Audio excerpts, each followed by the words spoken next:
뉴스야 시작하겠습니다. 정치부 김정훈 기자 나와 있습니다. 자, 첫 번째 물음표 보죠.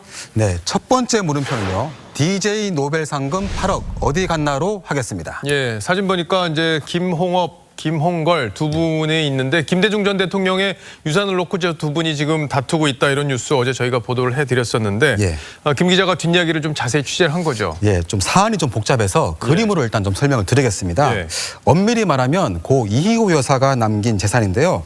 저희가 등기부 등본을 확인해 보니까 한 32억 원 상당인 동교동 사전은 이미 김대중 대통령 재임 시절부터 이 여사가 소유한 상태였습니다.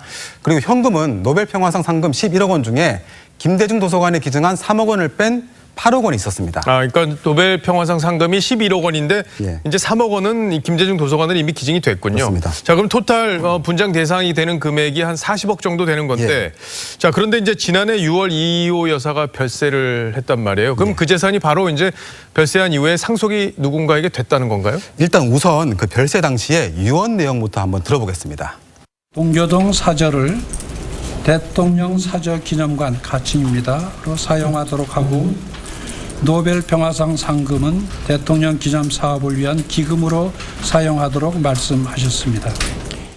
근데 저 내용을 지금 들어보면은 구체적인 액수나 이런 것들은 나와 있질 않는데 자, 그렇다면 이제 유언장 내용이 궁금해지는 거잖아요. 유언장 내용을 지금 이제 액수를 빼고 설명을 했기 때문에 새로 나온 문건의 내용은 어떻습니까? 이번에 그 유언장과 그리고 확인서라고 적힌 문건인데요.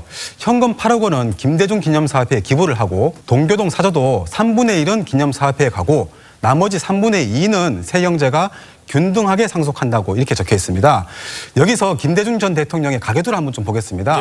첫 번째 부인에게서 홍일 씨와 홍업 씨가 태어났고요. 그리고 그 부인과 사별한 뒤에 재혼한 이 여사와의 아들로 삼남 홍걸 씨가 있습니다. 그러니까 삼형제가 되는 거죠. 근데 결국에는 이제 이희호 여사의 유지대로 재산을 골고루 나눠 가졌으면 큰 문제가 없었을 텐데 지금 홍걸 씨가 동교동 사저를 혼자 상속을 받아서 논란이 되고 있는 거잖아요.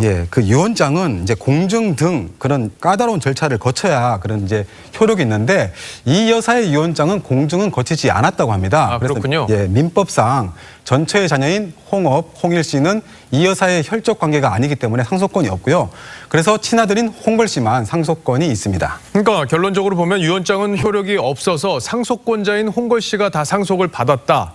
뭐 이렇게 되는 것 같은데 유언장 어쨌든 다 쓰긴 썼는데 그렇다면 이제 어쨌든 법적으로는 분쟁의 소지가 없어 보여요. 그래서 등기부 등본을 찾아봤는데요. 집을 마음대로 처분하지 못하게 하는 가처분이 홍업 씨 명의로 걸려 있었습니다. 그 이유가 사인증여 계약으로 되어 있는데 유언장 효력 여부와 무관하게 사인증여, 즉 사망으로 인한 증여 계약으로 법원이 일부는 인정을 한 겁니다.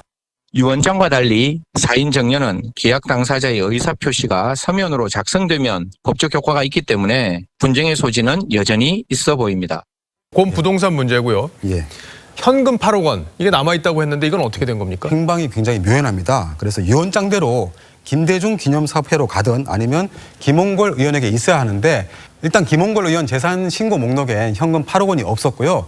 사업회 쪽에서는 김 의원이 이를 소비한 걸로 보고 상금을 귀속시키라 이렇게 요구를 하고 있습니다. 김 의원이 관련 기념사업회 발족을 준비 중이라고 했다니까 좀 더 사연을 들어봐야 되겠는데 현재 연락이 닿지 않는 상황입니다. 연락이 닿지 않는 상황이군요. 그러니까 8억 원의 행방을 이제 또 확인을 해야 되는 그런 문제가 남아 있군요. 자, 첫 번째 물음표 정리해 볼까요? 네, 첫 번째 물음표 DJ 노벨 상금 8억 어디 갔나의 느낌표는요. 형제 투금으로 하겠습니다. 고려사에 나오는 설화를 보면 길에서 금덩이를 준 형제가 우애를 지키기 위해 물속에 금덩이를 버렸다는 이야기가 나오는데 두 형제가 이 설화를 생각해보면 어떨까 싶어서 골랐습니다. 뭐 자식들이 이제 재산 싸움을 하게 되면은 부모의 명예에 영향을 주게 되는데 이번 싸움을 잘 마무리해야 부모의 유지가 잘 지켜지지 않을까 이런 생각을 해보게 되네요. 자, 다음 물음표로 가보죠. 두 번째 물음표 김종인이 찜한 대권 주자로 하겠습니다. 김종인 비대위원장이 통합당의 대권 후보가 없다 뭐 이런 얘기를 해가지고 도대체 그 마음속에 누굴 두고 있는 거지 뭐 이런 얘기들이 지금 정치권에서 논란이 되고 있죠. 지금 보시다시피 당내에서는 뭐 오세훈, 유승민, 원희룡, 김세연 등등 후보로 거론되는 사람들이 꽤 있는데 뭐 김 위원장의 최근 인터뷰들을 보면 이분들은 대상이 아니라는 뉘앙스로 보입니다. 김정인 위원장이 40대 경제 전문가 얘기를 이제 차기 후보로 얘기를 했었단 말이에요. 그래서 이제 김세연, 뭐 홍정욱 이런 사람들 이름이 좀 나왔었잖아요. 실제 어떻습니까? 특히 김세연 전 의원에게는 김종인 위원장이 직접 출마를 권유했다. 뭐 이런 얘기도 전해지는데요. 1,000억 원대 회사 주식을 백지 신탁해야 한다는 문제가 있어서 결단이 쉽지 않다고 합니다. 그리고 홍정욱 전 의원도 관심인데 지난해 딸이 마약 혐의에 연루돼서 재판 중이라 쉽지 않을 거란 이야기도 많습니다. 예, 뭐 다른 사건도 아니고 이제 마약 사건이라면 논란이 될 수밖에 없을 텐데 이게 뭐 쉽게 잊혀질 수 있는 문제도 아니고요. 자, 근데 윤석열 검찰총장도 마음에 두는 거 아니냐 이런 얘기들이 계속 지금 김종인 위원장 주변에서 흘러나오고 있어요. 굉장히 폭발력은 있는 인물이지만 현역 검찰총장 신분이어서 정치와 연결시킬 명분과 고리가 좀 약하다는 말도 적지 않습니다. 그런 말도 나오고 있군요. 자, 두 번째 물음표도 정리를 해보죠. 네, 두 번째 물음표 김정인이 찜한 대권 주자의 느낌표는요. 킹 없으면 킹 자리 빼기로 하겠습니다. 킹 자리 빼기다? 당의 대통령감도 보이지도 않고 당 밖의 인물로 대통령을 만드는 것도 쉽지 않은 게 현재 통합당 상황입니다.